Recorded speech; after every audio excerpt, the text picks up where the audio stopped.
J'ai pu échanger avec Benoît Confet et je me suis vite aperçu qu'il était urgent de vous le faire rencontrer. Et donc Benoît travaille dans le conseil auprès des entreprises et des collectivités territoriales pour les inciter à rentrer dans une trajectoire vertueuse en termes de transition énergétique. Et donc on va beaucoup à apprendre ce soir. Merci beaucoup. Juste des petits détails matériels. N'oublierez pas de remettre en marche vos portables, mais à la fin de l'intervention. Ça veut dire qu'il faut les éteindre là. Et puis si vous êtes amené à vous déplacer, faites attention de tenir votre siège parce qu'il remonte et ça fait un bruit, ça peut être désagréable pour l'intervenant. Ça c'est de l'expérience. En plus, on a une captation vidéo, donc ce sera disponible pour qu'on revoie la conférence. Et plus il y a de bruit, et moins il est agréable de la revoir. Merci beaucoup. Je pense qu'on peut applaudir M. Rimbaud et M. Etienne.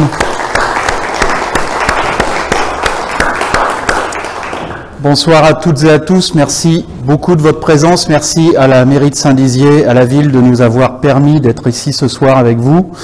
Merci à la LPO qui, en effet, mène ces actions de sensibilisation qui sont hautement importantes. Et on voit bien qu'aujourd'hui, elles portent leurs fruits. On a une sensibilisation qui arrive de plus en plus tôt, désormais, là où avant, il fallait avoir atteint une certaine maturité. Maintenant, dès les plus jeunes âges, on voit des générations qui sont sensibilisées à tous ces enjeux. Je vais peut-être démarrer par vous présenter rapidement BCO Conseil. Donc, je me présente Benoît Confet. Je suis le fondateur du cabinet.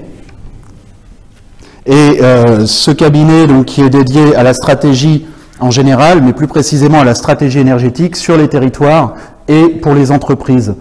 Nous avons été fondés en 2018 sur la base d'une expérience énergie renouvelable assez forte et également une expérience territoriale puisque je suis moi-même à Saint-Dizier depuis maintenant 25 ans. Et je remercie encore les Bragards de m'avoir adopté.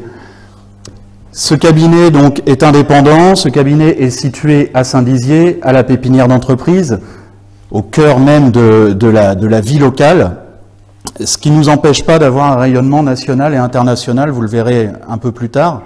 Et donc on se dédie à l'accompagnement des stratégies, que ce soit sur les volets industriels, les volets croissance, stratégie de transition énergétique, tout ça à travers bien souvent les énergies renouvelables, le biogaz, la biomasse, l'éolien, le solaire, également l'hydrogène pour les premiers projets qui commencent à émerger.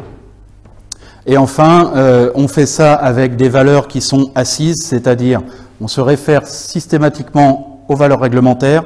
Nous avons un juriste d'entreprise qui est spécialisé droit de l'environnement, droit de l'énergie, droit de l'Union européenne, qui nous permet d'avoir une assise de nos dossiers et de nos stratégies.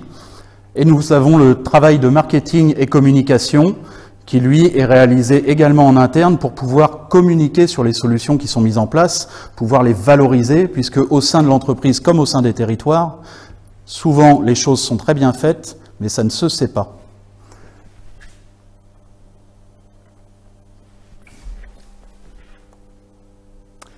Je vous ai dit qu'on avait une dimension internationale. Donc aujourd'hui, nous accompagnons des clients publics et privés. Nous avons des partenaires dans la plupart des pays clés dans lesquels nous intervenons. Donc là, on voit brièvement, au-delà de la France, qu'il peut y avoir la Belgique, la Suisse, mais également un petit peu plus loin, la Géorgie ou l'Arménie. Nous avons une approche qui est internationale sur la réglementation. Ça, c'est très important pour les entreprises, notamment, puisque aujourd'hui, on travaille au-delà des frontières, on travaille même au-delà de l'Europe, et avec notre juriste, nous pouvons nous projeter dans le code du pays concerné. Et donc tout ça se fait grâce à une équipe composée de 4 personnes que je vais vous présenter juste après. Rapidement, les missions quelques exemples de missions que nous avons menées ou que nous menons auprès des institutionnels. Donc le Grand Reims que nous accompagnons dans sa stratégie territoriale hydrogène, qui est la stratégie d'avenir énergétique, où là on leur procure une aide à la décision et la constitution d'une stratégie. Nous accompagnons le canton de Genève sur la stratégie européenne biométhane, hydrogène pour la contractualisation de leurs énergies. mais également le ministère des Armées, que l'on connaît bien ici, qui nous a sollicité pour la stratégie de démantèlement des drones arrivant en fin de vie, notamment le site de Chaumont, le 61e ERA, a été très concerné. Ça fait partie, l'économie circulaire également, de ce que l'on met en œuvre et ce que l'on a comme approche sur une stratégie globale. Nous accompagnons également des entreprises.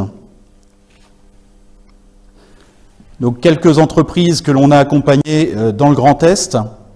On voit Supervision, qui est une start-up troyenne qui intervient en maintenance des éoliennes terrestres par drone. Donc eux, on les a accompagnés sur une stratégie de croissance complète depuis l'idée, depuis le premier business plan jusqu'au scale-up, jusqu'à la succession des levées de fonds et pouvoir aujourd'hui avoir un outil industriel. On accompagne Exact Robotics, qui est le bras armé R&D Innovation de Excel Industries pour toute la partie vitivini. Voilà.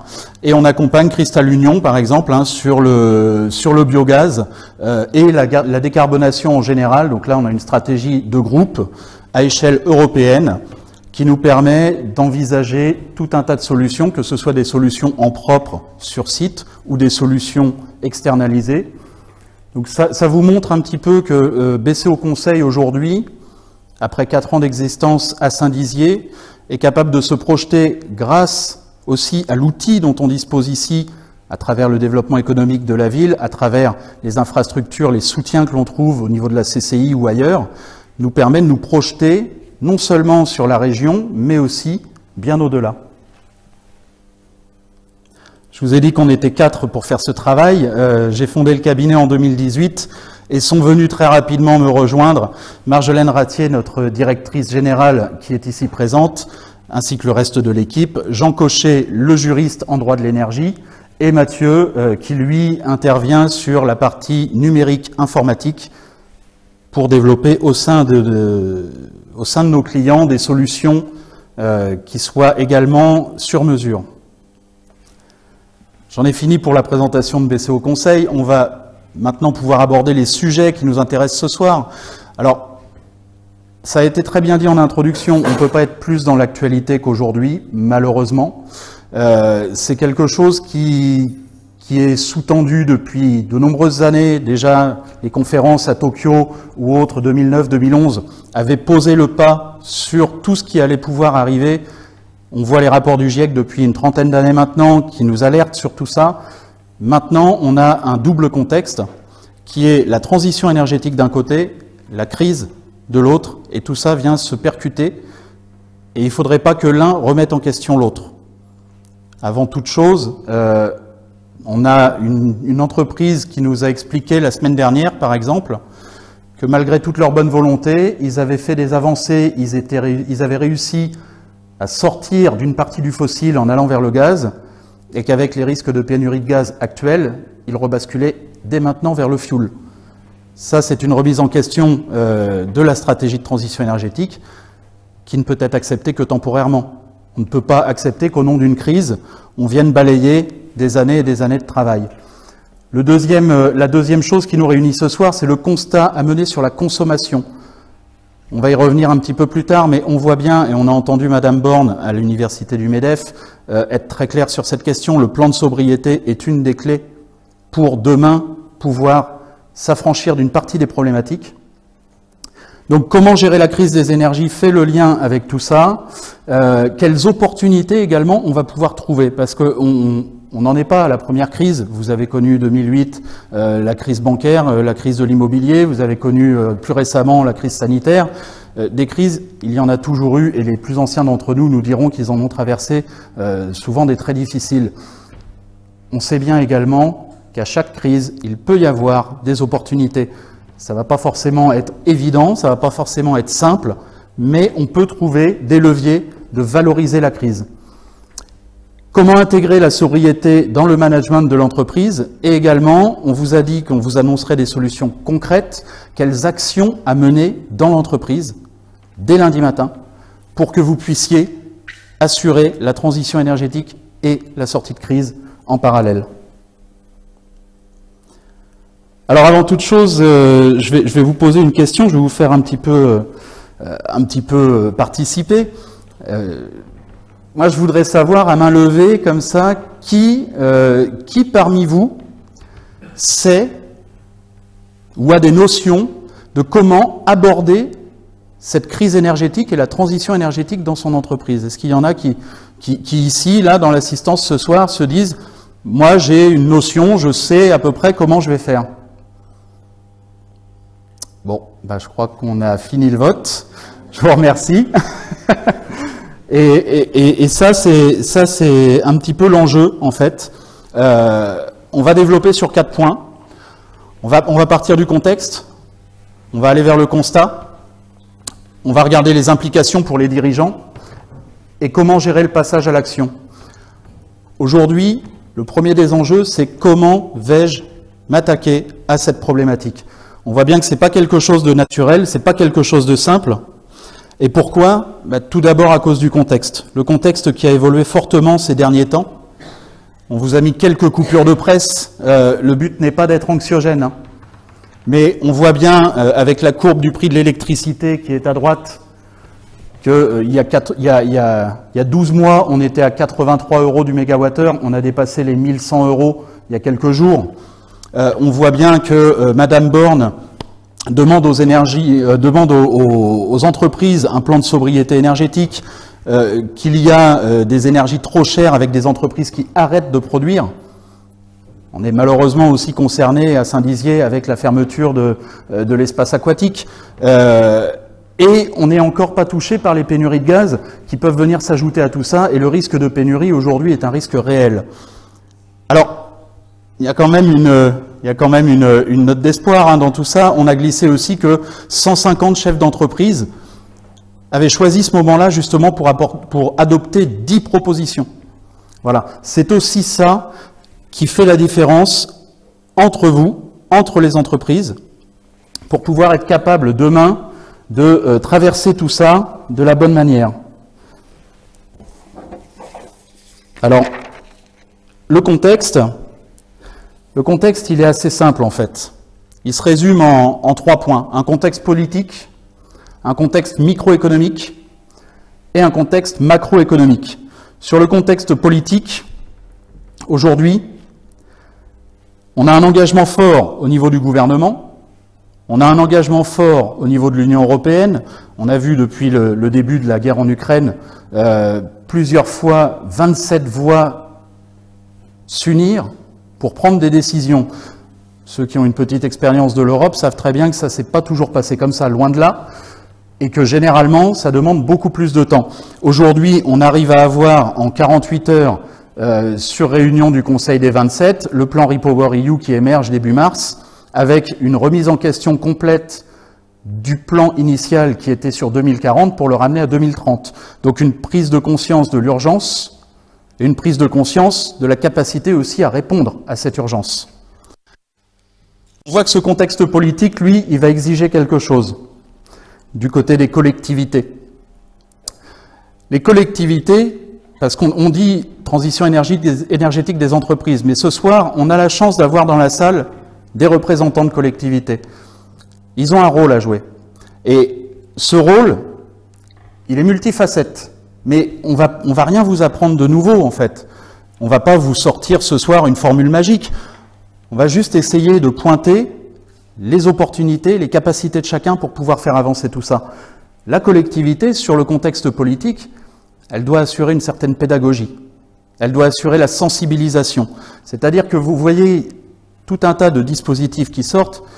Si on prend l'annonce de Madame Borne qui est faite au MEDEF, moins de 12 heures plus tard, vous avez Jean Rotner, le président de région, qui sort les 11 mesures régionales qui vont être mises en œuvre, qui vont impliquer les CCI, qui vont impliquer les agences de développement, qui vont impliquer tout le monde. Et on sait que localement, les relais locaux que sont les développements économiques et autres ont également déjà certains plans en tête et dans les tablettes pour pouvoir assurer la suite. Mais tout ça, il faut le communiquer, il faut sensibiliser, et c'est aussi par ça, par des actions comme ce soir, que l'on arrive à tout ça. Le contexte microéconomique, lui, quant à lui, c'est autre chose. C'est plutôt comment l'entreprise est confrontée aujourd'hui à une évolution des attentes des clients qui se sont habitués avec la crise Covid à avoir du circuit court, qui se sont habitués à connaître un petit peu plus le producteur initial, à savoir comment est gérée la chaîne logistique. Aujourd'hui, il y a des exigences du côté de la clientèle, sans forcément les moyens en face, parce que la même clientèle n'est pas toujours en accord avec le fait de payer le prix juste par rapport à ces exigences. Il y a aussi une évolution des attentes des salariés. On voit bien qu'on est dans un contexte, on parle de crise énergétique, mais on est dans un contexte où on se rapproche quand même du plein emploi. On a un taux d'emploi des jeunes sur Saint-Dizier qui est historiquement bas, hein, si je ne me trompe pas. Aujourd'hui, la tension RH, elle est réelle. Trouver des personnels qualifiés, disponibles, qui ont la possibilité de s'engager sur du long terme pour construire avec eux, c'est une problématique. Un moyen d'attractivité, c'est également de répondre aux attentes de ces salariés, et on sait qu'elles ont évolué. On sait qu'aujourd'hui, ils sont en quête de sens, ils sont en quête de cohérence, et tout ça, ça passe également, ça passe par la politique RSE de l'entreprise, mais ça passe également par la politique énergétique de l'entreprise. Et enfin, un contexte macroéconomique. Alors, peut-être sur le microéconomique, comment la collectivité peut agir? La collectivité peut agir à travers la commande publique. La commande publique est un vrai levier. Aujourd'hui, le donneur d'ordre a la capacité de positionner sa commande publique avec certains critères qui lui sont propres et qui permettent justement d'aller vers un système plus vertueux, d'aller vers un système plus responsable. Voilà, c'est aussi ça, sans que ce soit une succession de contraintes. Ça doit se faire dans le dialogue. Bien évidemment, la commande publique doit se faire après concertation, après avoir réuni l'ensemble des parties prenantes et avoir évalué le champ des possibles. Mais c'est un levier pour la collectivité. Le contexte macroéconomique, lui, en revanche, là, c'est un contexte assez anxiogène. On en est tous conscients. C'est la crise énergétique, c'est la tension écologique, ce sont les attentes de la population, j'en parlais tout à l'heure. Et c'est aussi l'image des entreprises. L'image des entreprises, on voit bien qu'aujourd'hui, en un tweet, certaines grandes multinationales sont capables de voir leur cours, le cours de leurs actions se retourner complètement, parce qu'en termes d'image, ils ont pris une décision catastrophique ou ils ont eu un choix malheureux. L'image de l'entreprise aujourd'hui est tout aussi importante que le produit qui sort de l'entreprise. Et ça, c'est quelque chose sur lequel on ne peut pas faire comme si ça n'existait pas.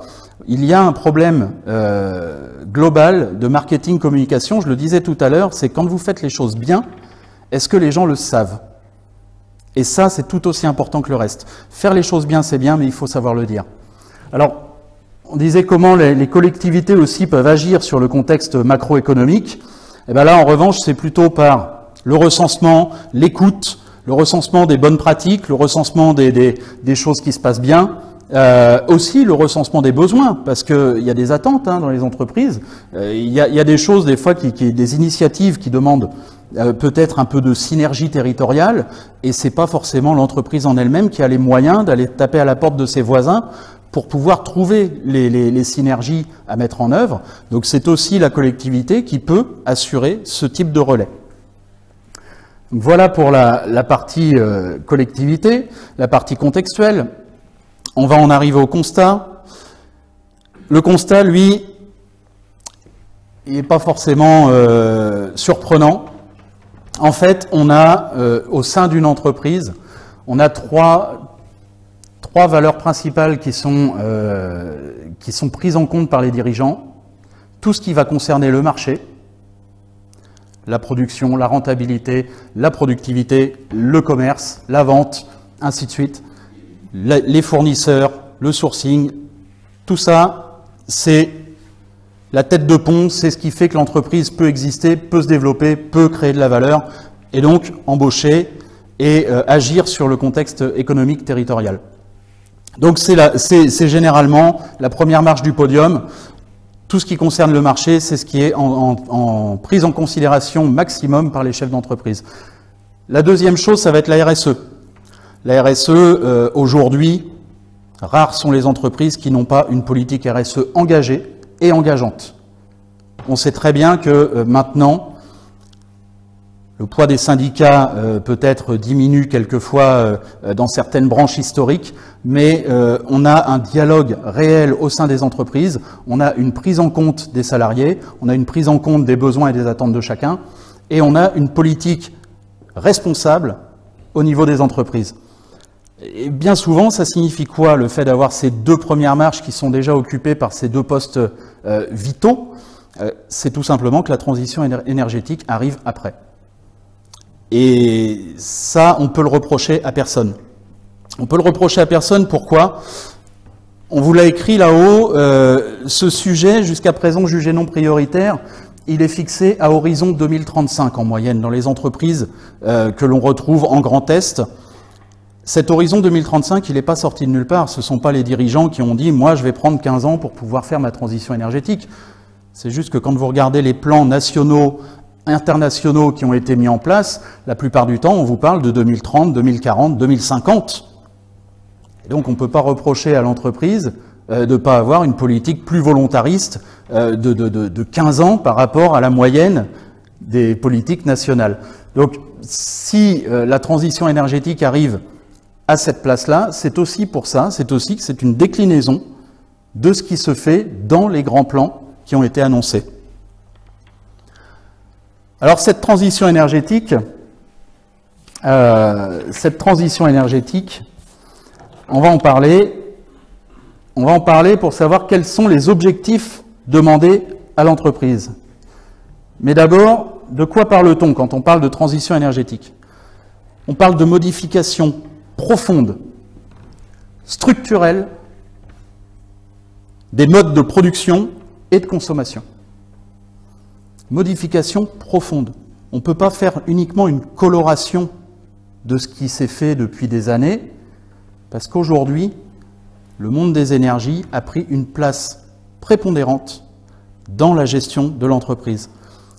On ne peut plus se contenter de dire « je vais gérer mes économies d'énergie en mettant des ampoules à LED ou en raisonnant le chauffage dans les vestiaires quand les gens sont dans les ateliers ». Ça suffit plus. C'est pas ça. Il faut quelque chose qui soit vraiment impactant. Alors pour que ce soit impactant, on fixe des objectifs. On les connaît tous. On va vous demander de définir une politique de l'entreprise, on va vous demander de formaliser un budget, on va vous dire qu'il faut mener des actions de sensibilisation, faire un suivi. Bien évidemment, tout ça, vous le savez, vous le faites déjà.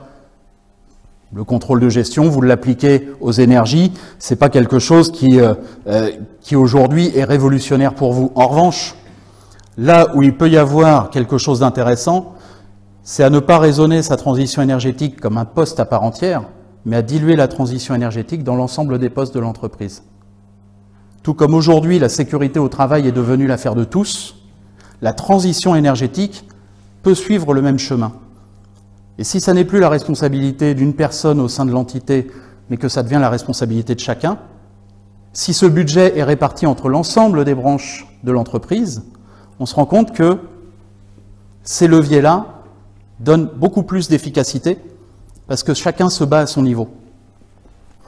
Alors tout ça, ça exige quelque chose, ça exige un nouveau type de gouvernance.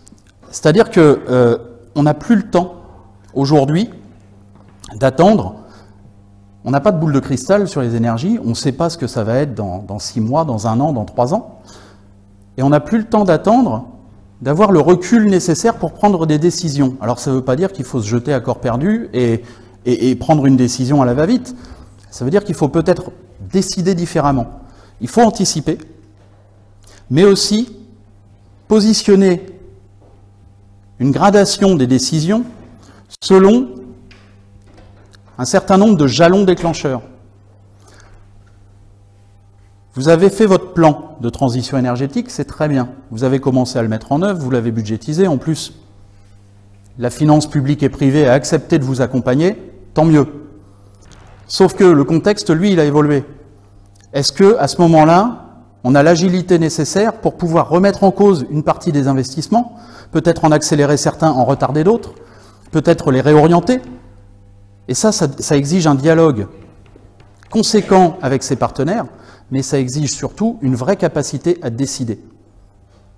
Et c'est ça qui peut changer les choses au sein de l'entreprise. La décision rapide, la décision efficace, c'est celle qui donnera sans doute le plus de résultats. On va faire un petit zoom sur les collectivités parce que je vous ai expliqué que au-delà des entreprises, on avait aussi pris le parti de s'adresser aux collectivités pour leur ouvrir le champ des possibles sur comment leur rôle peut faciliter la transition des entreprises. Une collectivité qui veut revoir sa transition énergétique, qui veut mettre en œuvre sa transition énergétique, aujourd'hui, on le sait bien, il va y avoir la rénovation des bâtiments, il va y avoir le chauffage collectif, il va y avoir voilà, une chaufferie biomasse qui va être mise en place. Tout ça, je ne vais pas vous en parler ce soir. On n'est pas là pour revenir sur ce qui se fait déjà de très bien. Ça progresse chaque jour. Et tout ça, on ne va pas y revenir. Ce qu'on peut faire de différent, c'est faire un constat global. Au niveau de la collectivité, allez regarder quelles sont les énergies présentes, que ce soit de la production, que ce soit de la consommation, mais aussi du potentiel. Ça demande beaucoup de dialogue, ça demande une connaissance fine du terrain, mais c'est avec ces actions-là que la collectivité pourra avoir l'accompagnement le plus juste par rapport aux entreprises. Coordonner aussi les politiques territoriales. Aujourd'hui, quand vous êtes à la tête d'un service ou d'une entreprise, sur Saint-Dizier ou ailleurs, on voit bien que vous avez un millefeuille de politique territoriale qui fait que bien souvent, alors je veux respecter la stratégie nationale bas carbone, mais j'ai aussi le PCAET qui exige que l'on fasse comme ça, et le Business Act régional, lui, est arrivé par là-dessus et a posé ses conditions. Ça vous ouvre plein de portes, mais en fait, ça vous en ouvre tellement que vous ne savez même plus laquelle vous devez prendre. Donc, il y a un objectif de coordination de tout ça. La coordination, c'est toujours celui qui connaît le mieux le terrain, qui peut le mieux la pratiquer. Et c'est pour ça que la collectivité locale a un réel rôle. On parlait tout à l'heure de sensibilisation, de pédagogie, mais voilà, de vulgariser, en fait, toutes ces politiques régionales, nationales, auprès des entrepreneurs. Le tissu économique et la mobilité, alors là, on le sait bien, hein, il y a des plans mobilité qui émergent de partout. Tout simplement, bah là, tout le travail de fond qui est fait, que ce soit du recensement, que ce soit de l'étude documentaire, que ce soit des enquêtes, des choses comme ça, il y a une obligation de restitution. Il faut, là encore, que les initiatives du territoire soient connues des acteurs économiques du territoire. L'obligation de restitution, elle incombe aux collectivités. Alors bien souvent, elle est faite, hein, mais est-ce qu'elle est faite suffisamment, au bon moment, avec le bon public également? Tout ça, c'est quelque chose qui peut être questionné, voilà, au cas par cas. Et enfin, bien connaître les enjeux et les impacts, avec ne pas hésiter à faire un benchmark des bonnes pratiques. Aujourd'hui, on sait qu'il y a certaines... Alors, des bonnes pratiques, ça sous-entend aussi qu'on regarde ce qui s'est mal passé ailleurs, hein, pour pas reproduire les mêmes schémas quand ça n'a pas fonctionné. Mais ne pas hésiter à regarder et à s'inspirer de ce qui a pu fonctionner sur des territoires qui sont similaires, qui sont comparables, que ce soit par le tissu économique, que ce soit par le profil de la population ou autre. Je vais juste vous donner un exemple. Ah, voilà. Juste vous donner un exemple, on va faire un petit focus hydrogène rapidement. On pourra parler d'hydrogène après si vous le souhaitez, mais le but ce soir n'est pas de parler spécialement d'hydrogène. Mais le potentiel hydrogène d'une collectivité, aujourd'hui, c'est un iceberg. C'est-à-dire qu'il y a ce que l'on voit. On va parler de la mobilité, on va parler des industries, on va parler de la collectivité en elle-même, et puis il y a tout ce que l'on ne voit pas. Et là, on reprend ce qu'il y avait tout à l'heure sur la diapo. Vous retrouvez exactement la même chose, c'est-à-dire que l'hydrogène, c'est un vecteur énergétique. Et un vecteur énergétique, ça veut dire que ça a une phase amont, ça a une phase aval, et ça doit être en relation avec tout.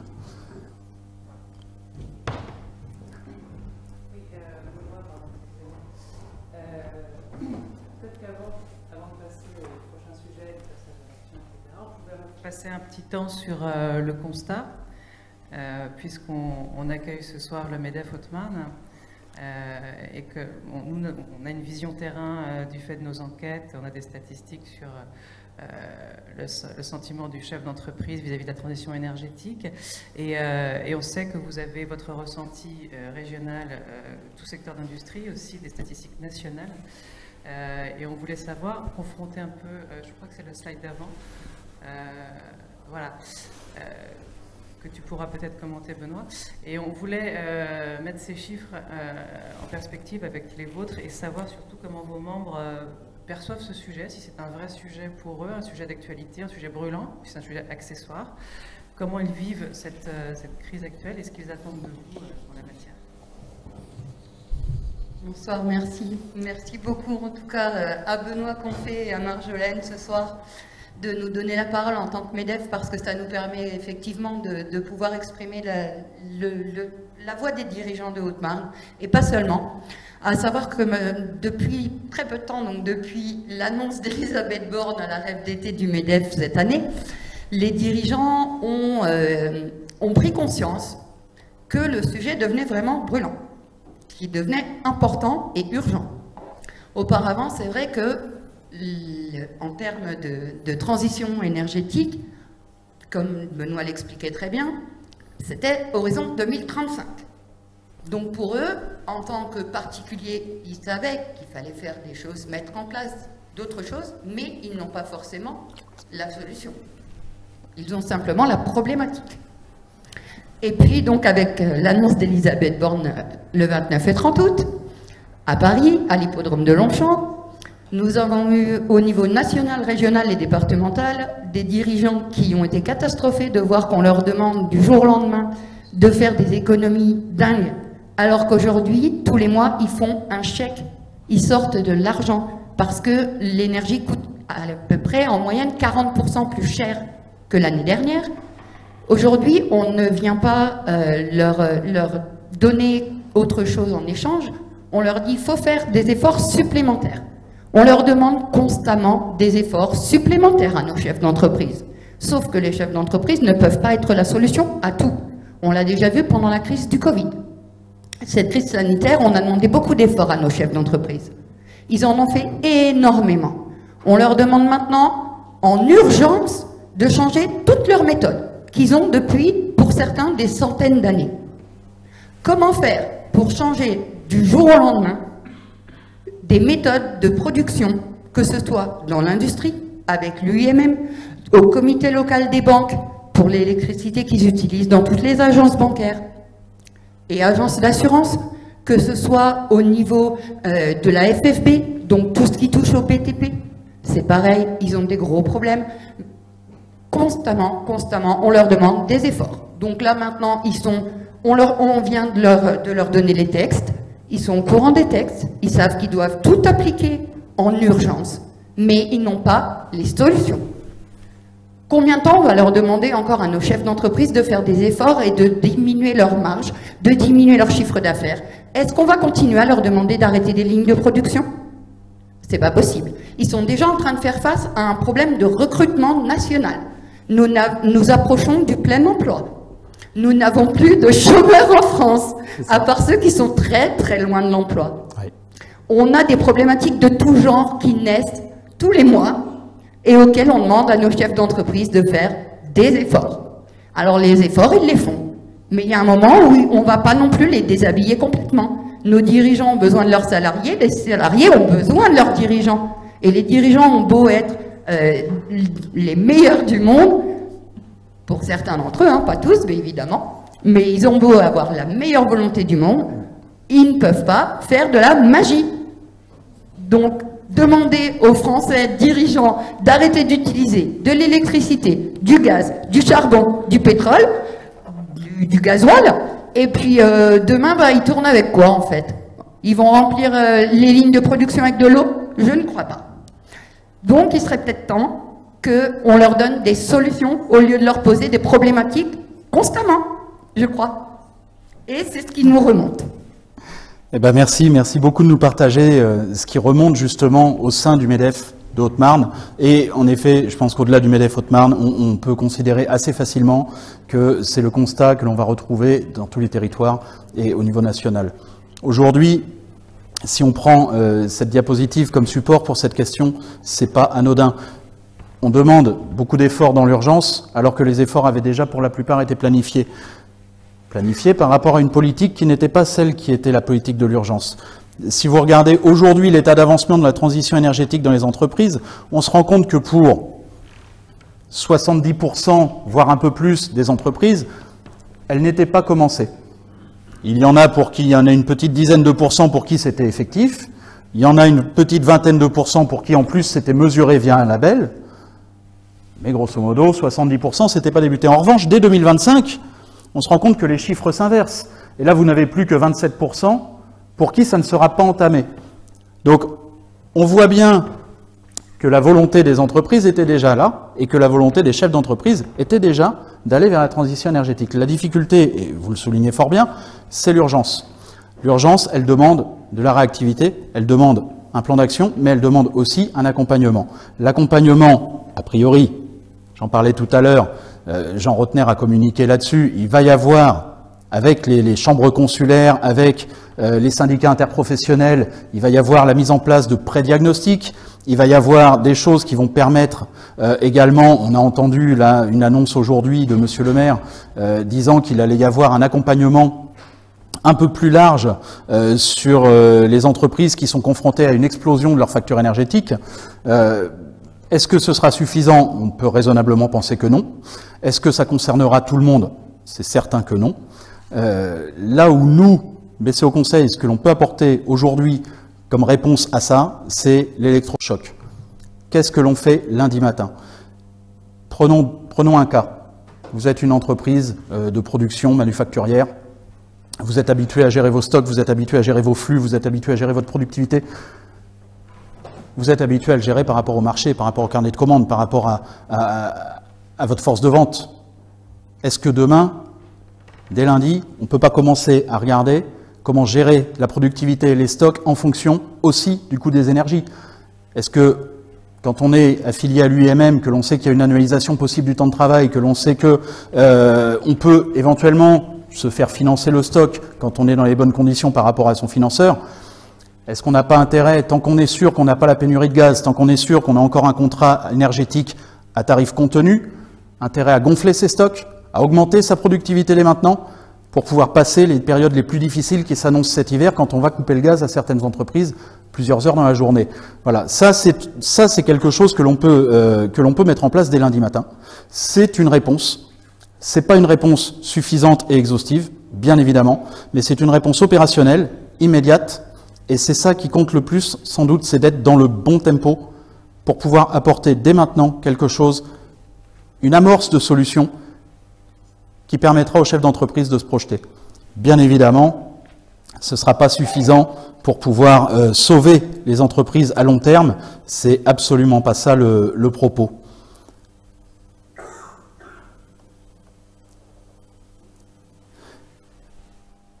Je reviens rapidement sur les missions que je vous ai présentées tout à l'heure aux institutions.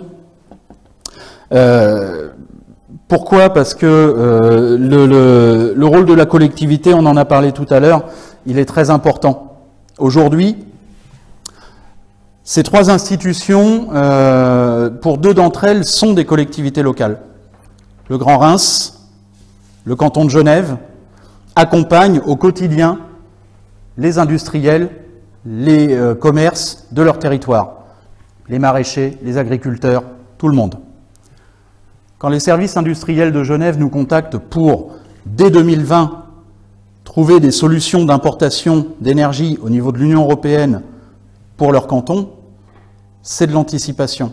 C'est parce qu'ils sont conscients dès 2020 que du gaz, déjà du gaz naturel, il n'y en aura pas forcément pour tout le monde, mais en plus du biogaz, si on doit aller vers la transition énergétique, là c'est certain que ça va être un marché très tendu, parce que les capacités de production ne sont pas en phase avec les besoins de consommation.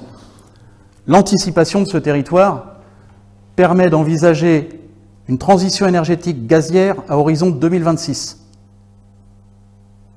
Parce qu'ils ont été les premiers sur la plupart des marchés auxquels ils se sont intéressés.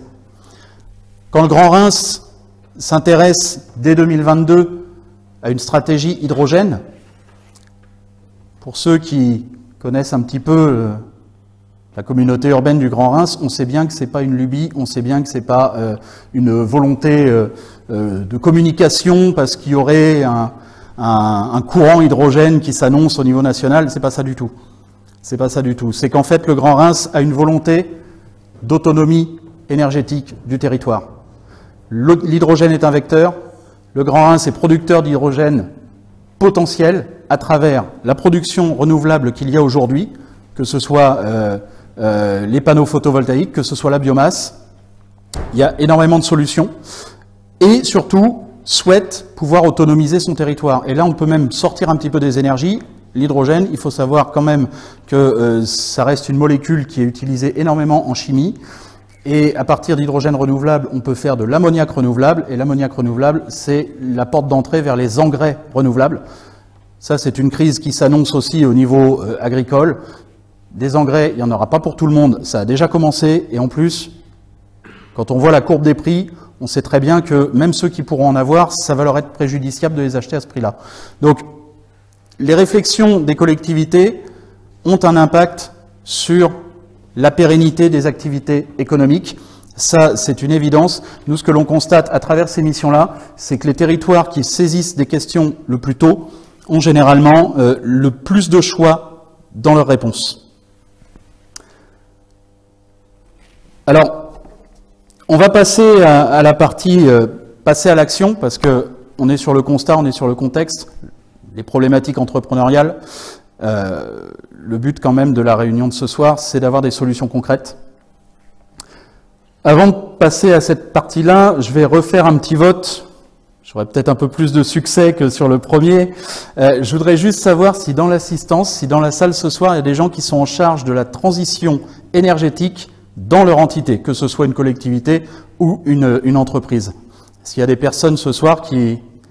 Oui, voilà. Très bien, je vois quelques mains qui se lèvent. Parfait. C'est particulièrement à vous qu'on va s'adresser. Alors, c'est ce que je disais tout à l'heure. Aujourd'hui, la transition énergétique dans l'entreprise, elle est généralement le fait d'une personne qui en a la direction et qui en a la charge et qui doit la déployer pour l'entreprise. Demain, ce qui serait intéressant, ce serait que cette charge-là soit répartie sur l'ensemble des silos de l'entreprise pour que tout le monde puisse en prendre une part. Donc, tout le monde va être intéressé par ce que l'on va dire maintenant. La première action, je vous en ai parlé brièvement tout à l'heure, la première action que l'on va pouvoir faire, ça va être de dresser un état des lieux. Dresser un état des lieux de la situation énergétique, c'est regarder la consommation, regarder la production potentielle, faire un SWOT, une analyse d'opportunités et de menaces, parce qu'aujourd'hui, il y a des entreprises quand même qui sont excédentaires en énergie, qui produisent plus d'énergie que ce qu'elles ne consomment, et qui pourraient très bien trouver un moyen, une opportunité de valorisation de ces énergies, quelles qu'elles soient, que ce soit de la chaleur fatale, que ce soit des rejets, quels qu'ils soient, dès l'instant où ils sont réutilisables, il y a une opportunité à saisir. Et surtout, on va s'inspirer, je vous parlais de RSE tout à l'heure, on va s'inspirer de ce qui a fonctionné, c'est-à-dire l'identification des risques et la mise en place d'un plan de continuation d'activité. Ça, c'est quelque chose d'immédiat qui peut être fait dès demain dans les entreprises. C'est quel est mon risque énergétique? Quel est mon risque énergétique? Ça va bien au-delà de ce qui se passe sur mes chaînes de production. Je peux avoir très bien géré mes énergies, je suis ISO 50001. Je suis exemplaire, j'ai une production en toiture d'électricité que j'autoconsomme, je récupère mon eau de pluie, je fais tout comme il faut. Sauf que mon fournisseur, lui, il a mal négocié ses contrats, il n'a pas vu arriver le mur, et demain, il met la clé sous la porte. Si j'ai plus de matières premières, j'ai plus de production. La cartographie des risques énergétiques, elle va bien au-delà des limites de l'entreprise. Est-ce que demain, mon logisticien, avec le prix qui s'annonce sur les transports, est-ce que demain, mon logisticien va pouvoir assurer ma logistique? La collectivité est concernée par ce risque énergétique. Est-ce que demain, le transport des élèves par bus, si les prix continuent à flamber, va être assuré par tel ou tel acteur de la mobilité des élèves. On voit bien que tout ça, cette simple cartographie des risques, c'est quelque chose dont on a besoin, c'est une pierre angulaire sur laquelle on va pouvoir construire un plan d'action rapide, efficace. Bien souvent, on l'a fait sur la maîtrise du risque industriel, sur la maîtrise du risque accidentel. Elle n'est pas encore naturelle partout sur la maîtrise du risque énergétique. On va faire également un SWOT, parce qu'il y a des choses qui sont des menaces réelles. On en a parlé tout à l'heure. Par exemple, votre fournisseur fond les plombs, comme on dit. Si votre fournisseur n'est plus là, vous n'avez plus de production possible. Même chose pour votre logisticien pour livrer vos commandes. En revanche, vous avez des opportunités aussi. Vous avez la capacité, si vous avez pris un petit peu d'anticipation, que vous avez des stocks qui ont été produits à des coûts raisonnables, au moment où le marché va être encore plus tendu parce que l'énergie va empêcher une partie de la production, ce sont vos stocks qui vont pouvoir s'écouler. C'est une opportunité. Vous avez plusieurs opportunités à recenser. Vous avez aussi des faiblesses dont vous devez prendre conscience. Des faiblesses énergétiques, aujourd'hui, on en retrouve un petit peu partout. Mais est-ce que c'est suffisamment important pour qu'on le prenne en compte? À ce jour, non. Tant qu'on n'est pas en période de crise, ce n'est pas quelque chose sur lequel on va s'attarder. On va dire qu'on peut gérer ça sur l'année, qu'on va lisser sur un plan global, et ça va bien se passer. Sauf qu'on le voit, encore une fois, avec certaines entreprises qui sont impactées lourdement et immédiatement. Aujourd'hui, il y en a qui sont en cessation d'activité, en cessation de paiement, juste à cause des énergies. Vous êtes une industrie, c'est une chose, vous avez une activité de service, comme nous avons chez BCO Conseil. On peut se dire, bon, BCO Conseil, ils sont hébergés à la pépinière de Saint-Dizier. La crise énergétique, ils peuvent passer à peu près au travers. Pas du tout. Nous, on a une menace, par exemple. Toutes nos datas sont gérées, sont stockées chez notre prestataire. Et notre prestataire, lui, il a des grands hangars réfrigérés, alimentés par électricité, généralement pas produite, qui vient du réseau, pas produite localement, je veux dire, qui vient du réseau. Et si, lui, sa facture énergétique, il est plus capable de la payer, que deviennent mes datas? Que deviennent les données de nos clients?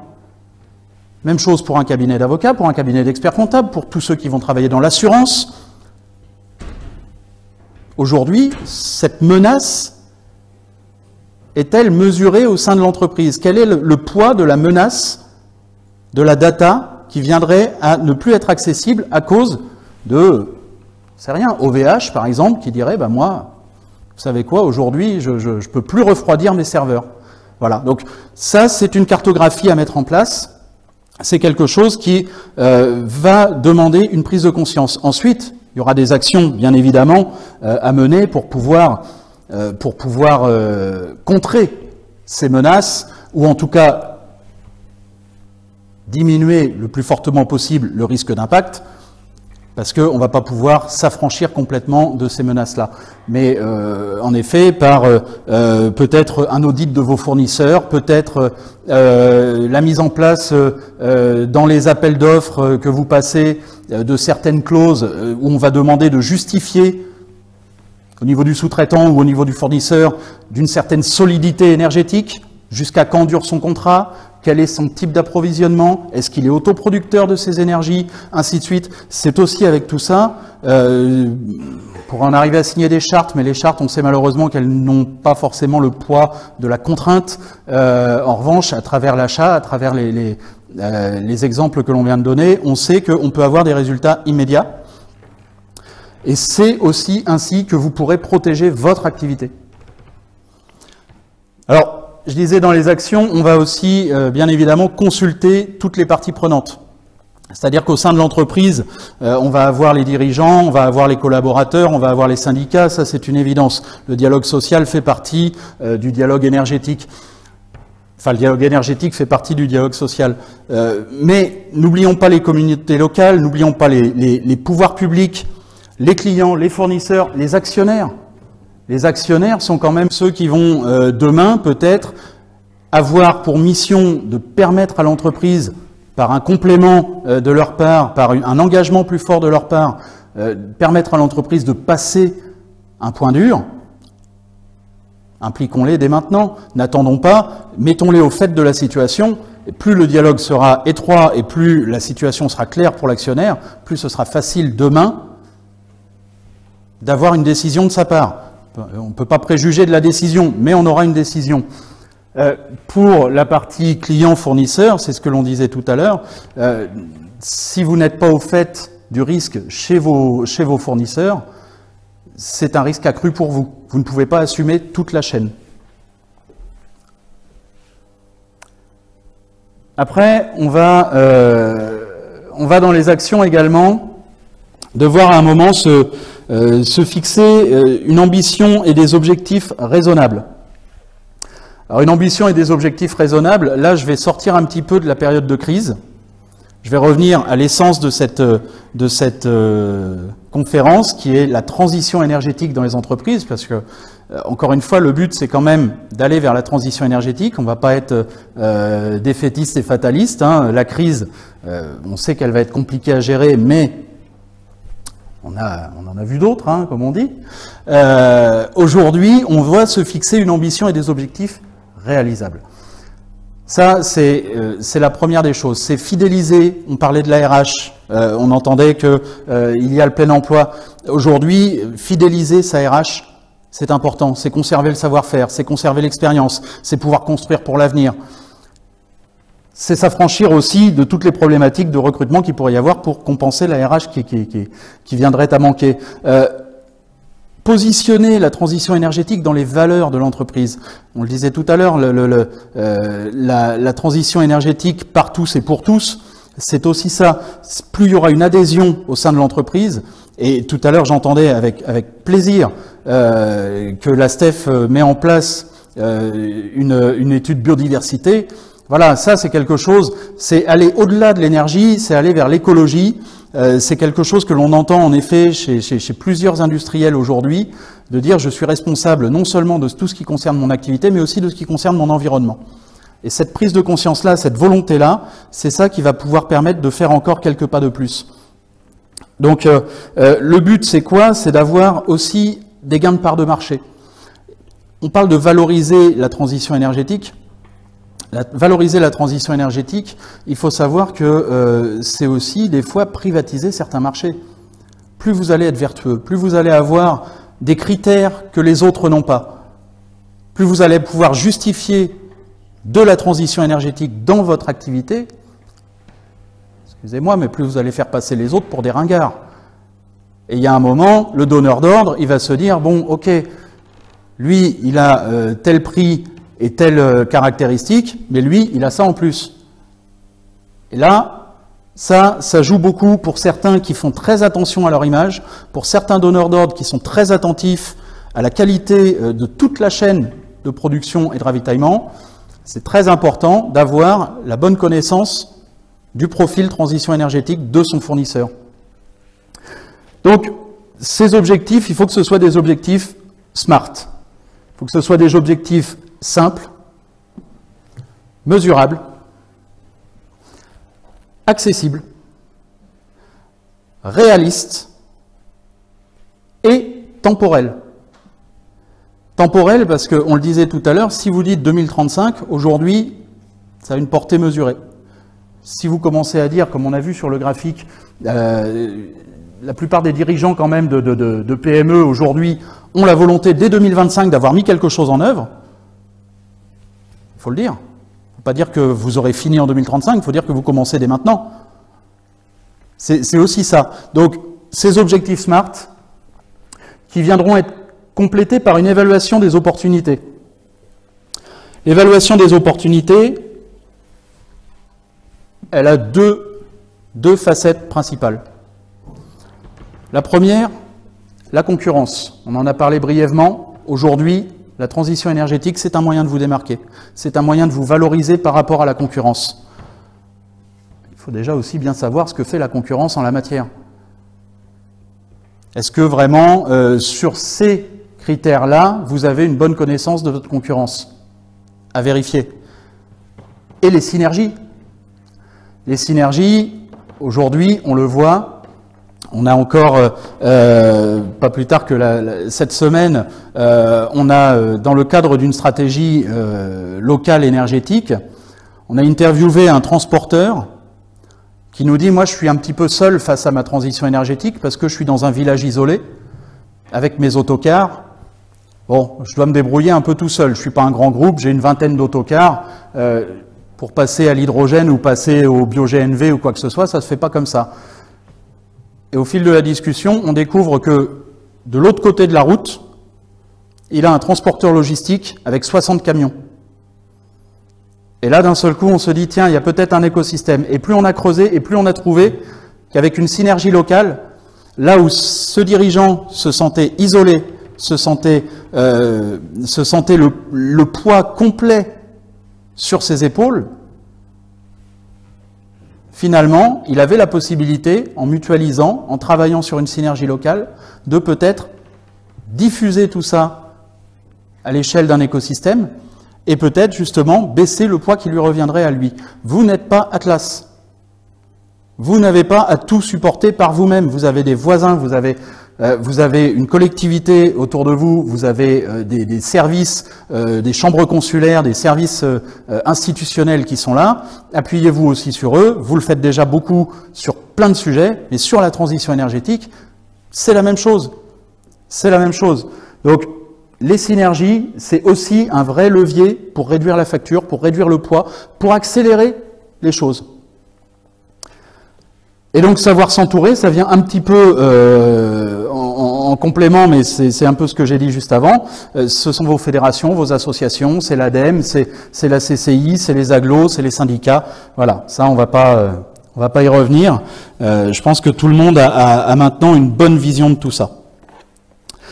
Alors, quand on parle de plan d'action, il faut aussi qu'on ait quelque chose de bien inscrit. C'est quels sont les différents niveaux d'intervention sur un plan d'action. BCO Conseil, on est conseil en stratégie. Donc la stratégie, ça va être la vision, ça va être les lignes directrices, ça va être tracer la route à moyen, à long terme pour votre transition énergétique. Mais derrière, il vous faut un aspect tactique. Un aspect tactique qui sera indispensable pour savoir comment vous allez mettre en œuvre cette stratégie. Cet aspect tactique, lui, il est aujourd'hui bien souvent prépondérant sur l'aspect stratégique. Pour une raison très simple et que tout le monde comprend. La réalité du quotidien prend le pas sur la volonté de la vision à long terme, bien évidemment. On a des contraintes, on fait avec ce qu'on a et comme on peut. Et si on n'a pas un financeur qui nous suit, si on n'a pas le fournisseur avec la bonne technologie pour répondre à notre besoin à nous, parce qu'on nous dit, c'est bien, changez vos camions, mais moi les camions aujourd'hui, je les paye 115 000 quand ils sont diesel, 150 000 quand ils sont GNV, 450 000 quand ils sont hydrogène. Il faut quand même du monde derrière qui vient soutenir, parce que sinon vous n'y arriverez pas. Donc aujourd'hui, il y a cet aspect tactique qui est indispensable, mais qui ne doit pas prendre le pas sur la stratégie. La seule chose qu'il peut faire, c'est faire évoluer la stratégie, reporter certaines actions, changer l'ordre des choses, réorienter le plan. Et enfin, le pilotage, qui là est la valeur fine opérationnelle, où là vous êtes au quotidien avec la réalité du terrain et comment on fait pour que cette stratégie, cette volonté initiale qui a été prise en compte dans la tactique de l'entreprise puisse être demain la réalité des choses. Alors, peut-être pour matérialiser tout ça, on pourrait faire la différence entre ce qui va faire une success story et ce qui va faire un epic fail. Je pense que tout le monde sait dans quel camp vous souhaitez vous positionner. Aujourd'hui, les actions concrètes que nous, on a pu voir donner des résultats, être efficaces, ce sont des actions assez simples en fait. vous souhaitez faire une transition énergétique. Ça veut dire qu'il y a une innovation, ça veut dire qu'il y a un manque de maturité. Ce manque de maturité, c'est un frein au financement. Parce que votre financeur public ou privé va vous dire « Moi, vous êtes trop en amont, vous avez un TRL trop bas, voilà, ça ne va pas aller. » Tout ça, on sait l'évaluer. Il y a quelque chose qu'on évalue des fois un peu moins, le contexte réglementaire. Est-ce que le contexte réglementaire est mature pour ma transition énergétique? Est-ce que dans mon domaine d'activité, j'ai suffisamment de droits pour pouvoir aller vers les solutions qui me seraient éventuellement proposées? Cette étude réglementaire, si elle n'arrive pas suffisamment tôt dans l'élaboration de votre stratégie, elle peut tout remettre en cause. Vous avez aujourd'hui une installation de méthanisation, par exemple. Vous avez la possibilité d'avoir une source d'hydrogène qui va s'installer à côté. Et demain, vous vous dites, moi, je vais faire de la méthanation. Et comme ça, le rendement de mon méthaniseur, il va passer de 55% à 97%. Mais sauf que légalement, aujourd'hui, vous n'avez pas le droit de le faire. Et pourtant, des solutions technologiques, tout le monde va vous en vendre. Vous allez pouvoir faire de la méthanation catalytique, de la méthanation par plasma, de la méthanation biologique même, où là, vous êtes 100% renouvelable du début à la fin de la chaîne. Sauf que aujourd'hui, le cadre réglementaire n'existe pas. Et donc ça, c'est un vrai frein à ne pas négliger. Quelles sont mes possibilités à court terme? Et surtout, comment je peux avoir un coup d'avance sur la réglementation si je sais ce qui va être autorisé d'ici quelque temps, ou au contraire, si je sais ce qui va être interdit, là, je peux avoir un coup d'avance, reprendre un avantage concurrentiel et faire une opportunité de ma transition énergétique. La valorisation de la transition énergétique, on en a parlé, c'est aussi ce qui peut faire d'une transition une success story. Hein. Il ne faut pas hésiter à dire ce que vous avez fait. Et puis, les synergies. Les synergies, par exemple, vous connaissez sans doute, pour la plupart d'entre vous, la bioraffinerie de Paumac-le-Bazancourt, hein, la zone d'activité de Paumac-le-Bazancourt au nord de Reims. Sur une seule zone d'activité où il y a une vingtaine d'industriels réunis, vous avez 9 synergies mises en place. Les effluents, l'eau, la chaleur, l'électricité. Vous avez 9 synergies locales sur une plateforme industrielle qui font qu'aujourd'hui, ils sont tous interconnectés. Ils ont tous des intérêts croisés et surtout, ils se soutiennent les uns les autres. Et il n'y en aura pas un qui laissera tomber le voisin parce qu'il sait qu'il en a besoin sur tel autre sujet. Donc ça crée une symbiose, ça crée une envie de grandir ensemble. Et ça, c'est très rassurant aussi pour l'entreprise, mais c'est très rassurant aussi pour les financeurs. Maintenant, on l'a dit, il y a des fois des epic fails. On ne va pas les citer, parce qu'il n'y a aucun intérêt à ça, mais il y a 2 ans, on accompagnait un bureau d'études avec un porteur de projet sur un projet hydrogène en région, qui dit à un énorme consommateur de gaz, écoutez, aujourd'hui vous consommez du gaz, demain vous pouvez consommer de l'hydrogène, vous allez peut-être le payer un peu plus cher au début, mais le prix sera garanti sur 20 ans. Plusieurs mois d'études, et au bout de plusieurs mois, réponse de l'industriel, oui mais moi sans boule de cristal, tant que l'hydrogène est plus cher que le gaz naturel, je ne vais pas vers l'hydrogène. Moins de 2 ans plus tard, le gaz naturel, qui était en contrat moyen terme à entre 16 et 20 euros, on va dire, hein, du mégawattheure, l'horizon à 3 ans, c'est de l'avoir à 83 euros. L'hydrogène qu'on leur proposait à l'époque était à 50 euros du mégawattheure. Sauf qu'aujourd'hui, quand ils rappellent pour dire finalement votre solution nous intéresse, ce qu'il faut prendre en compte, c'est que l'hydrogène en question prenait en compte le prix de l'électricité de l'époque. Et qu'avoir de l'hydrogène à 50 euros aujourd'hui pour eux dans leurs conditions, ça n'est plus possible. Voilà. Donc ça c'est peut-être, je ne dis pas qu'il faut basculer du jour au lendemain, je ne dis pas qu'il faut prendre des grandes décisions qui vont engager l'entreprise dans un risque inconsidéré. En revanche, avant de dire non, peut-être peser un peu plus le degré de maturité que l'on a, nous, face à la solution. Pas forcément avoir la sensation que l'on maîtrise si on ne connaît pas. Et si on sait dire qu'on ne sait pas, bah, prendre les bons conseils. une des opportunités qu'ils auraient pu saisir aurait été de dire, ok, on va étaler ça dans le temps. On va faire 10% à 3 ans, et puis on va faire une courbe de montée en puissance vers peut-être 100% en 2030. Avec l'autorisation, on s'autorise de bloquer le projet à tout niveau dès l'instant où on sent qu'on n'a pas pris le bon chemin, mais on aurait initié quelque chose. Aujourd'hui, c'est trop tard. Voilà, donc c'est pas négatif ce que je vous dis là, c'est juste aussi l'autre facette, la réalité des choses, c'est que des fois on a des fois où on passe à côté, et il est important de savoir aussi le reconnaître. La conclusion qu'on pourrait tirer de cette conférence, la conclusion qu'on pourrait tirer des exposés qui vous ont été faits aujourd'hui, c'est tout simplement 2 mots. Les 2 mots qu'on a dit au tout début, anticiper et décider. L'absence de décision sera toujours préjudiciable à l'entreprise. Il vaut mieux une mauvaise décision que pas de décision du tout. Mais il faut anticiper. Aujourd'hui, la crise nous interdit une anticipation large, mais en revanche, on sait bien que tout ne va pas s'arrêter à la crise. On peut quand même commencer à regarder au-delà. Je vous parlais tout à l'heure d'une entreprise qui revenait du gaz naturel pour retourner au fioul. On peut se l'autoriser si on n'a pas le choix. Bien évidemment, il faut d'abord préserver l'outil industriel, préserver les emplois, préserver la productivité. Il faut que ça sorte. Ça, il n'y a pas de problème. Mais il ne faut pas tout remettre en cause. Dans ce cas-là, on détermine tout de suite jusqu'où on s'autorise d'aller et à quel moment on va revenir en arrière pour réassurer sa transition énergétique. Il faut tout de suite le plan de continuation d'activité et le plan de continuation de transition énergétique. Voilà pour ce que je pouvais vous dire ce soir. Avant de passer aux questions du public, je voudrais juste reposer une petite question. Je vais revenir sur la question du début. Est-ce que parmi vous, ce soir,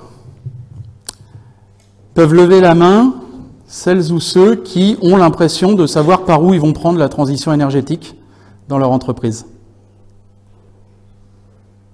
Ben, je vous remercie beaucoup. Je suis ravi d'avoir pu faire évoluer à travers cette petite conférence le sondage initial. Et j'espère que ça n'a pas été trop long déjà, et j'espère aussi que ça vous a intéressé. On va être bien évidemment à votre disposition après la conférence, mais dès maintenant, si vous avez des questions, je vous invite à demander le micro et à les poser.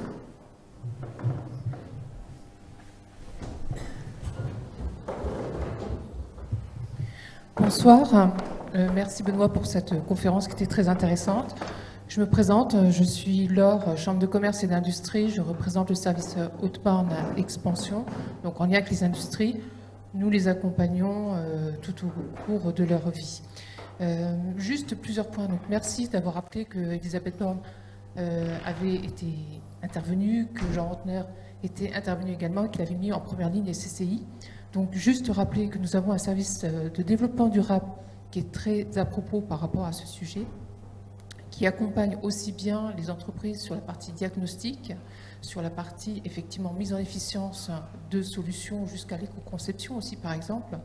Néanmoins, sur le service dans lequel je suis, au quotidien, on accompagne les entreprises, car comme disait effectivement le MEDEF, les entreprises sont énormément sollicitées et nous, dans notre équipe Haute-Marne Expansion, on cherche vraiment à accompagner les entreprises sur des subventions potentielles qu'elles peuvent obtenir en lien avec la région, avec Climaction, avec l'ADEME et avec le GIP 52. Donc ça, c'était le premier point.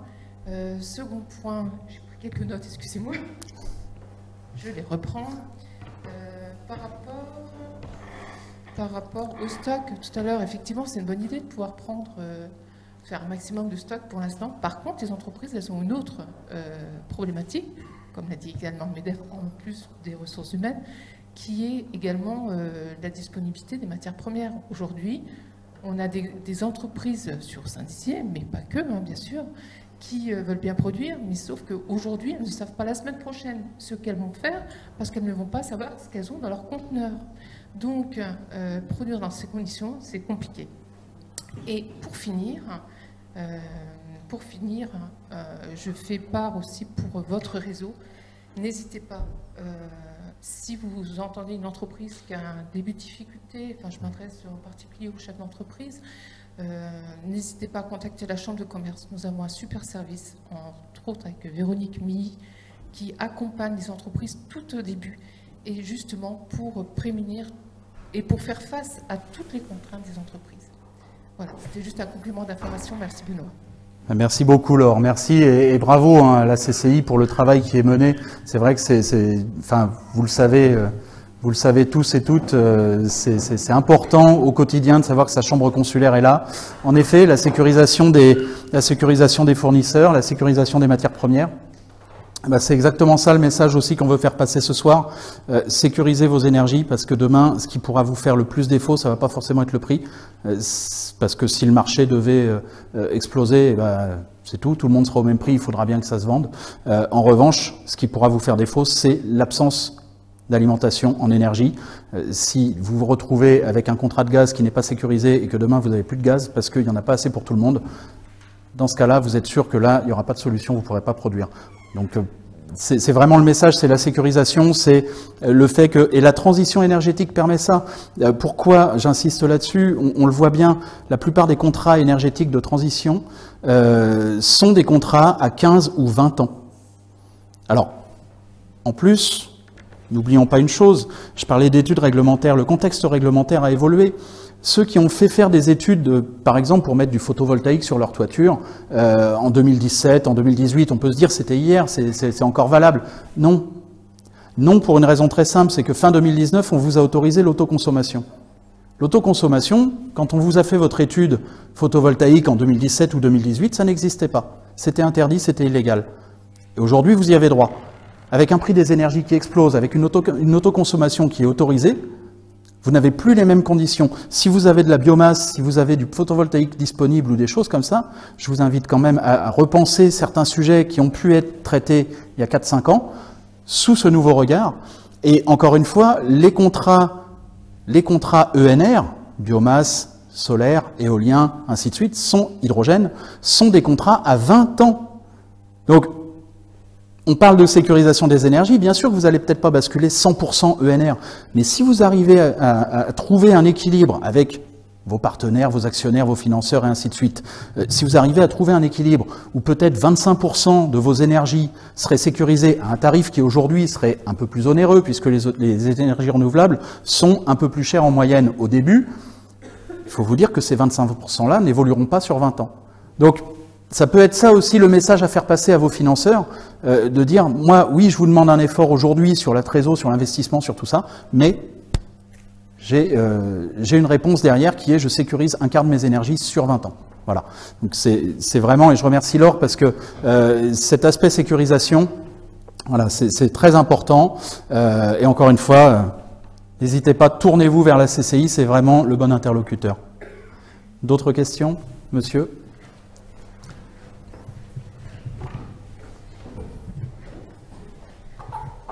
Bonsoir, merci pour cette conférence super intéressante. Donc je me présente, je suis chef d'entreprise d'Actemium Saint-Dizier Électro-Industrie. On est basé en face MICO. Voilà, donc moi j'ai pas de questions, c'est juste pour illustrer un peu votre propos. On a commencé notre transition énergétique, nous, dans l'entreprise, il y a 3-4 ans déjà, avec déjà l'opportunité de mesurer nos consommations. Ça, c'est le premier point que vous avez bien émis au départ. La première chose qu'il faut faire, effectivement, il faut mesurer. Et ensuite, donc nous, on est une entreprise de service. Donc on est un peu plus de 50 personnes dans l'entreprise. Et notre activité se fait chez les industriels. Donc on a une flotte de véhicules relativement importante. Et puis on a aussi des bâtiments. Et donc on a mesuré notre scope 1, scope 2, du coup nos émissions de gaz à effet de serre qu'on produit.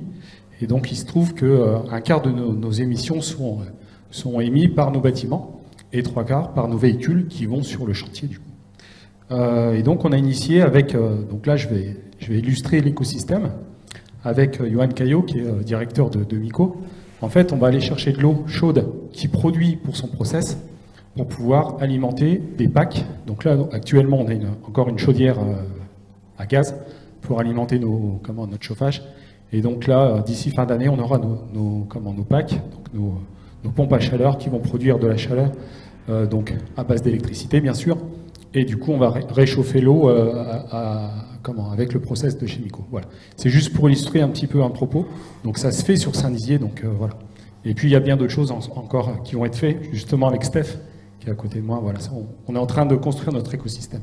Je remercie la CCI, d'ailleurs, qui nous a accompagnés dans ce projet, voilà, pour illustrer un petit peu quelques propos. Merci. Merci de nous partager ça, c'est très important, on le disait tout à l'heure, il faut communiquer sur ce qui se fait, il faut que ça se sache, il faut que ça puisse donner des idées à d'autres. Ce qui se passe aujourd'hui sur la zone de Trois-Fontaines, demain ça peut se passer au Prémoineau, ça peut se passer ailleurs. Ce sont des idées comme ça qui peuvent faire tache d'huile, qui peuvent aussi se dire tiens bah oui, moi j'étais au Prémoineau, j'avais telle situation. Aujourd'hui, en fait c'est pas ma situation qui a changé, mais j'ai des nouveaux voisins. Peut-être que mes nouveaux voisins ont des nouveaux sujets qui peuvent interagir avec moi là où les anciens voisins n'interagissaient pas. Et c'est là aussi le besoin de réactualisation. Et bravo pour ce que fait Actemium et Steph et Miko. C'est vraiment exactement le message aussi que l'on souhaite porter. Je crois qu'il y avait à nouveau une question. MEDEF.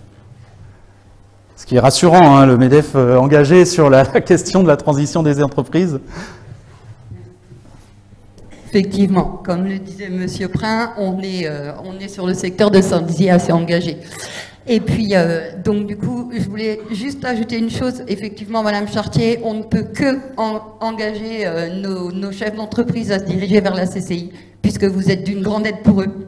On le sait. C'est d'ailleurs pour ça qu'on vient d'emménager nos locaux chez vous, vous le savez, puisqu'on travaille main dans la main pour nos chefs d'entreprise. Et puis, effectivement, moi, j'ai une question pour vous, Benoît. J'ai retenu quelque chose que vous avez dit en introduction. Vous avez dit que vous allez nous donner des solutions pour lundi matin. Demain matin, je fais quoi comme mail à mes chefs d'entreprise pour lundi matin? Merci, Benoît, de la réponse. Eh ben, merci pour cette question. Voilà, c'est important en effet à la fin de pouvoir rappeler aussi ce qui a été dit au début, le côté teasing. En effet, qu'est-ce que l'on fait lundi matin? Lundi matin, quand on arrive, on se dit il y a une action à mener, c'est évaluer mon risque. Je sais que la crise est à nos portes. Je sais qu'il y a un fort pourcentage de chances pour que ça nous tombe dessus. Évaluons le risque. Première chose. Analyse SWOT, cartographie. Une fois qu'on a évalué le risque, on a déjà fait la moitié du chemin. Parce qu'on est capable d'analyser la situation, parce qu'on en a une bonne connaissance. Donc dès lundi matin, le premier outil à mettre en place, c'est l'analyse du risque énergétique. Et ensuite, on va décliner un plan d'action, on va regarder comment on va le mettre en place, on va mettre le dialogue en place avec les fournisseurs, avec les sous-traitants, avec tout l'écosystème, bien évidemment.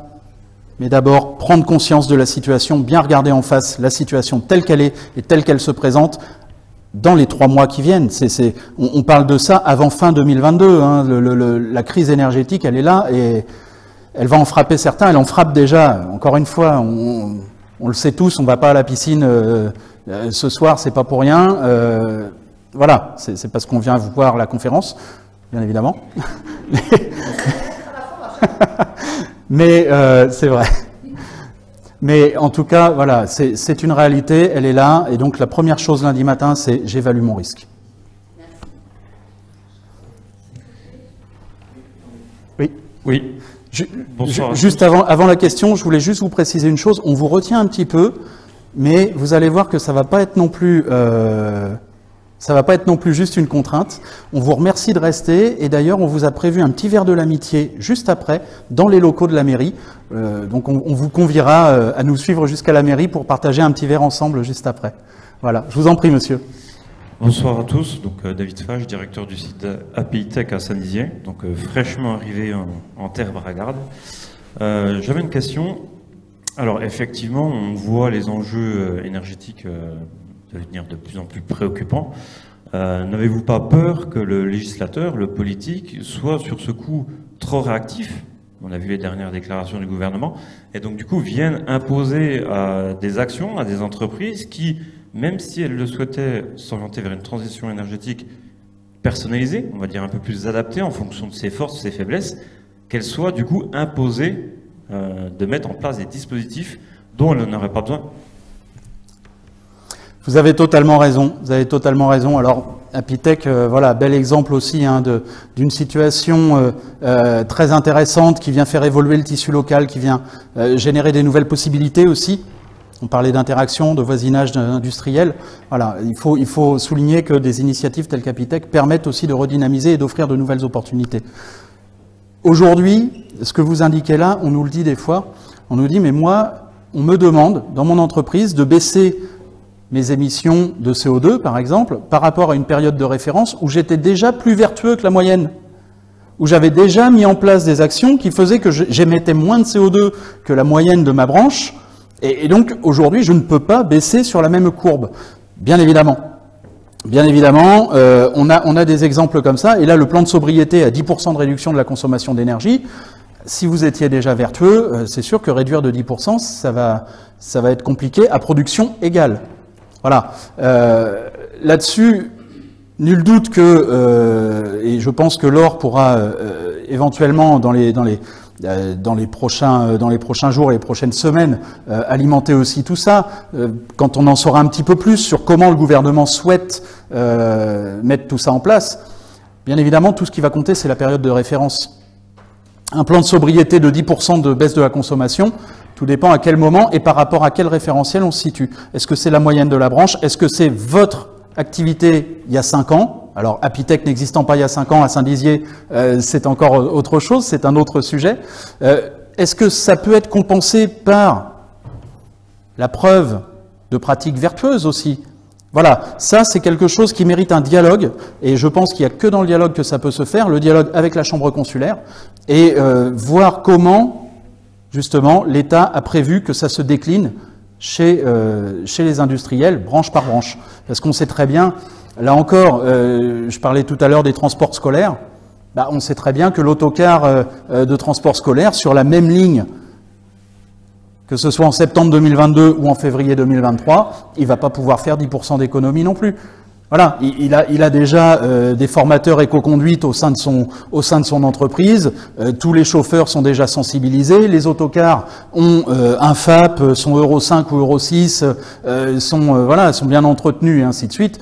Bien évidemment, la capacité à baisser de 10% la consommation d'énergie, il faudra qu'elle soit étudiée au cas par cas, mais surtout, à mon avis, en fonction des critères qui vont être déterminés, et là-dessus, je pense que c'est la CCI qui sera le bon interlocuteur, oui.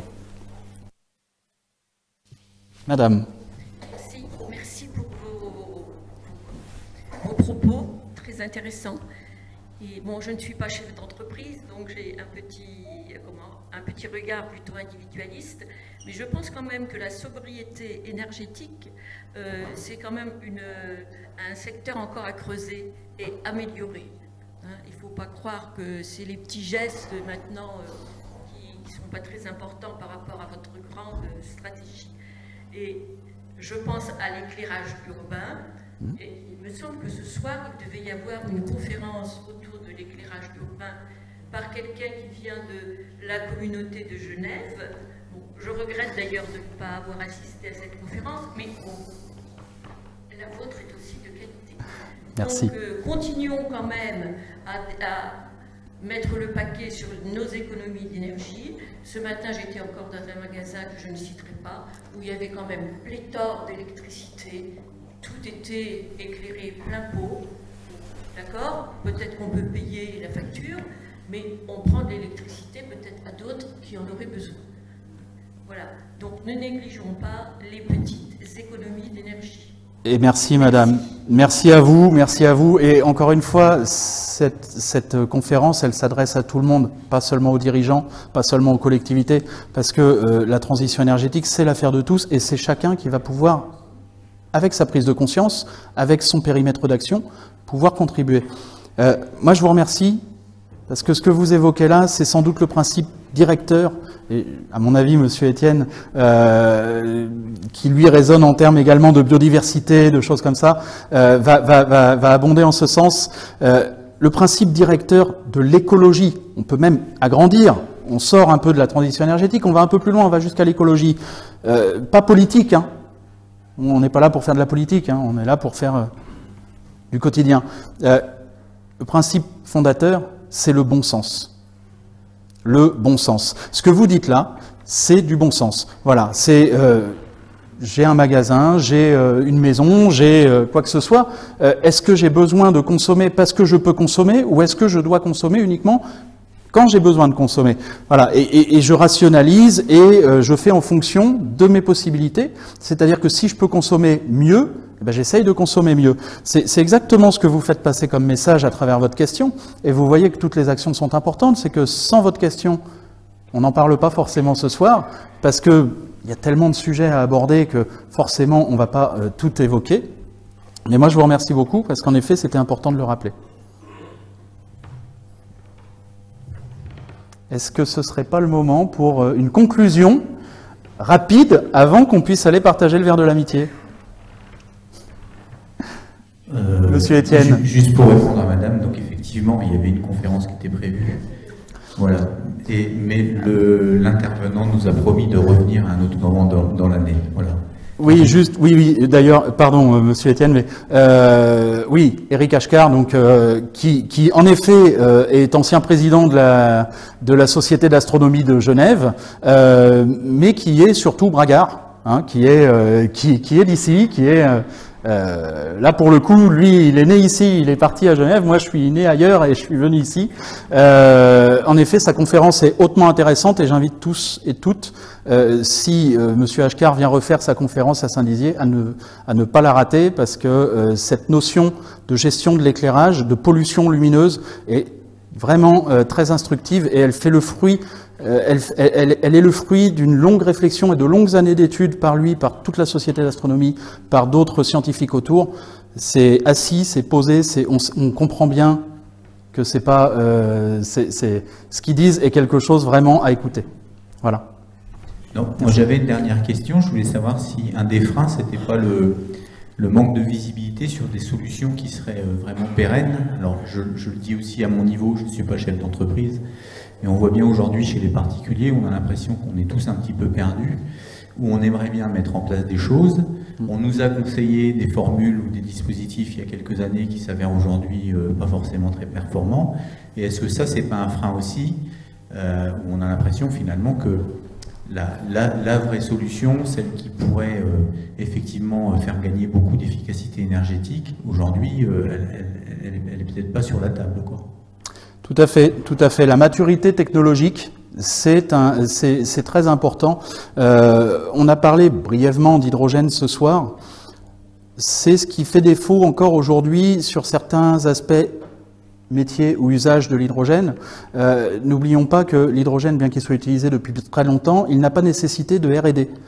Et quand vous n'investissez pas dans une R&D, vous n'avez pas d'évolution technologique. Il n'y en a pas eu besoin parce que on produisait de l'hydrogène à pas cher, on savait ce qu'on en faisait, on savait comment le faire, ça allait très bien. C'est comme ça dans tous les domaines. C'est-à-dire que ce que vous évoquez là, c'est le manque d'investissement initial en R&D sur certaines filières pour atteindre une maturité technologique dans les usages.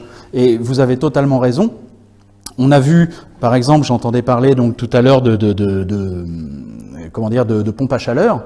On a vu les pompes à chaleur à un moment faire l'objet d'un vrai déploiement au niveau des ménages, au niveau des foyers, et puis on a l'impression que le soufflet est retombé. Est-ce que la R&D sur la pompe à chaleur est arrivée à son maximum? On n'en est pas sûr, mais on a vu des solutions, que ce soit de la géothermie, que ce soit des choses comme ça, de l'aérothermie qui était volontariste au début, et puis on voit le soufflet qui retombe. Alors c'est vrai que ça, c'est un frein aussi, parce qu'on se dit, mais est-ce que quand j'investis vraiment dans une solution pérenne? Est-ce que j'ai raison de mettre mon risque financier sur cette solution-là? Et je pense que vous avez totalement raison. Le besoin de pédagogie là-dessus, sur le grand public, est très important. Il est indispensable de faire énormément de communication, énormément de pédagogie et de diffuser l'information, d'aller la chercher aussi là où elle est présente. C'est-à-dire que lorsque l'on a la volonté de diffuser une information, il faut aller la chercher là où elle est vraiment sourçable. Voilà. Et c'est à travers des conférences comme aujourd'hui, c'est à travers des cycles comme fait la LPO avec Dans la nature de l'homme, que l'on a aussi cette diffusion de l'information. Merci Benoît. Je rappelle, vous l'avez fait je crois, je rappelle donc que BCO Conseil vous invite à poursuivre cette discussion à la mairie de Saint-Dizier. On traverse le parvis, la place et on monte à l'étage pour partager un verre de l'amitié pour ceux qui le peuvent et qui en ont encore l'envie. Par ailleurs, je voulais profiter du fait que j'ai le micro pour vous annoncer que le mois de septembre à Saint-Dizier est hautement culturel. Nous inaugurons demain Muse, mais il y a d'autres événements culturels qui auront lieu.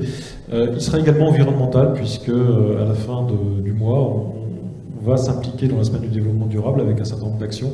Et il y aura notamment dans 15 jours maintenant, une conférence ici même sur les zones Natura 2000, je crois. Et vous aurez aussi la possibilité, le samedi 24, de rencontrer une grande partie des acteurs locaux qui sont impliqués dans le milieu de l'environnement, que ce soit les services de l'État, les services de la ville ou les associations. Au pied des remparts, il y a un village qui sera installé durant le samedi et vous aurez l'occasion de rencontrer tous ces gens. Alors BCO Conseil n'a pas été invité, mais on peut toujours retrouver peut-être un stand si vous le souhaitez. On va trouver une porte d'entrée. D'accord. Très bien. À tout de suite, peut-être pour ceux qui le peuvent, en salle du Conseil. Et pour les autres, excellente soirée. Au revoir, mesdames et messieurs. Merci.